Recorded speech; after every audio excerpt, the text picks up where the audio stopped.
Des bénéfices en hausse de 470%. El Al a enregistré un bilan financier record en 2024. Les gains nets de la compagnie nationale aérienne israélienne se sont élevés à 545 millions d'euros l'année dernière. Derrière cette réussite financière spectaculaire, une mainmise quasi totale sur l'aéroport Ben Gurion durant la guerre, en l'absence de nombreuses compagnies étrangères. El Al a connu une situation de quasi-monopole sur le marché nord-américain. La compagnie affirme détenir 97,5% des parts de marché sur ces lignes, avec des avions remplis à 96% en moyenne.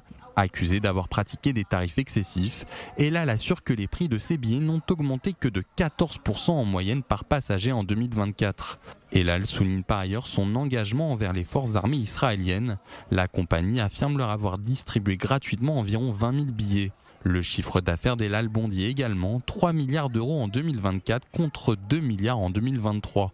L'ensemble des gains a permis à la compagnie aérienne de réduire drastiquement sa dette financière nette de 1,5 milliard d'euros fin 2023 à 70 millions d'euros fin 2024. La situation de quasi-monopole d'El Al pourrait néanmoins être remise en cause en 2025. Les concurrents israéliens Israël et Arkia se préparent à lancer leur propre liaison nord-américaine, tandis que les transporteurs étrangers reprennent progressivement leurs vols vers et à destination d'Israël.